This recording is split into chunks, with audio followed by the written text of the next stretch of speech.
ലഹരി ജീവിതത്തിൻ്റെ ഭാഗമായതോടെയാണ് ഷൈൻ ടോം ചാക്കോയ്ക്ക് അടിമുടി മാറ്റം വന്നു തുടങ്ങിയത്. അഭിനേതാവ് എന്ന രീതിയിൽ പോലും ഷൈനിനെ പ്രതിഭ ഇല്ലാതായി തുടങ്ങുന്നതിന് മലയാളികൾ സാക്ഷ്യം വഹിച്ചിട്ടുണ്ട്.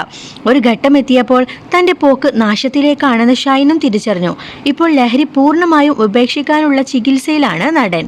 താനും കുടുംബവും ദുരന്തത്തെ അഭിമുഖീകരിച്ചപ്പോൾ സിനിമയിൽ നിന്നുള്ളവരെല്ലാം തനിക്കൊപ്പം താങ്ങായി നിന്നുവെന്ന് ക്യൂ സ്റ്റുഡിയോയ്ക്ക് നൽകിയ അഭിമുഖത്തിൽ ഷൈൻ പറയുന്നു. പ്രയാസമേറിയ ഘട്ടത്തിലൂടെ സഞ്ചരിക്കുന്ന നടൻ മമ്മൂട്ടി പോലും തന്നെ വിളിച്ച് സംസാരിച്ചുവെന്നും എനർജി തന്നുവെന്നും നടൻ പറയുന്നു. ഇതിലും മോശമായ അവസ്ഥയിലായിരുന്നു ഞാൻ കൊക്കൈൻ കേസ് സമയത്ത്. അത് കഴിഞ്ഞ് ഞാൻ ഇത്രയും കാലം സിനിമയിൽ നിലനിൽക്കുന്നുവെങ്കിൽ അത് ഇൻഡസ്ട്രിയിലെ ബാക്കിയുള്ളവരുടെ സപ്പോർട്ട് കൊണ്ടാണ്. അല്ലെങ്കിൽ പടം കിട്ടാതെ അന്നേ ഞാൻ തീർന്നു പോകേണ്ടതായിരുന്നു. അങ്ങനൊരു സാഹചര്യം വരുമോ എന്ന് ജയിലിലായിരുന്ന സമയത്ത് ഞാൻ ഭയപ്പെട്ടിരുന്നു. പക്ഷേ അതിനിടയിലും ആളുകൾ സപ്പോർട്ട് ചെയ്തു. കുറച്ച് വിമർശനങ്ങളും വന്നിരുന്നു. അതും സ്വീകരിച്ച് മാറ്റം വരുത്തേണ്ടതുണ്ടോ എന്ന് ചിന്തിക്കാറുണ്ട്. ലോകത്തെന്തെങ്കിലും നന്നാവാനുണ്ടെങ്കിൽ അത് ഞാൻ മാത്രമേ ഉള്ളൂ. ബാക്കിയെല്ലാം കറക്റ്റാണ്. ബാക്കിയുള്ളതെല്ലാം എങ്ങനെയായിരുന്നുവോ അങ്ങനെ തന്നെ തുടരുകയുള്ളൂ. മാറ്റം വരേണ്ടതുണ്ടെങ്കിൽ അത് എന്നിലാണ്. മമ്മൂക്ക എന്നെ വിളിച്ചിരുന്നു. എൻ്റെ പിന്നാലെ നടന്ന് ഡാഡി പോയി എന്ന് ഞാൻ അദ്ദേഹത്തോട് പറഞ്ഞു. ഞാൻ അറിഞ്ഞുവെന്ന് അദ്ദേഹം പറഞ്ഞു. മമ്മൂക്കയും ചില ബുദ്ധിമുട്ടുകളിലൂടെ കടന്നു പോകുന്ന സമയമാണല്ലോ. എന്നിട്ടും എനിക്ക് എനർജി തന്നു. എടാ, നീ അത്ര പ്രശ്നക്കാരനായ കുട്ടിയൊന്നുമല്ല. ഇത്തിരി കുറുമ്പുണ്ട് എന്നേ ഉള്ളൂ. അതൊന്ന് മാറ്റിയാൽ മതി.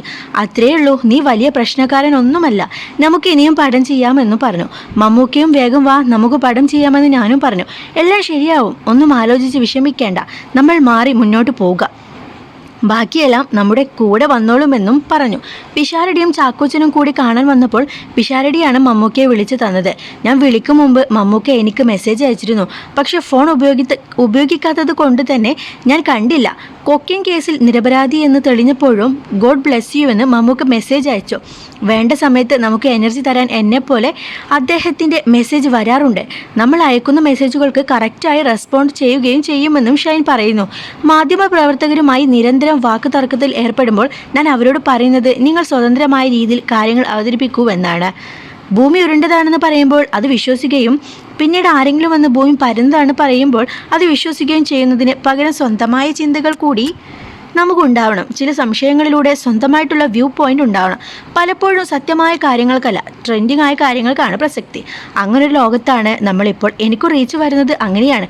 ഞാനുമായി ബന്ധപ്പെട്ട നല്ല വാർത്തയേക്കാൾ മോശം വാർത്തയാണ് ആളുകളിലേക്ക് കൂടുതൽ എത്തുന്നത്. ഇതിലൂടെ എനിക്ക് കൂടുതൽ റീച്ച് കിട്ടുന്നുണ്ട്. ഇതിലെ നല്ല വശങ്ങൾ എടുക്കുക, നമുക്ക് നന്നാവാനുള്ള കാര്യങ്ങൾ ചെയ്യുക.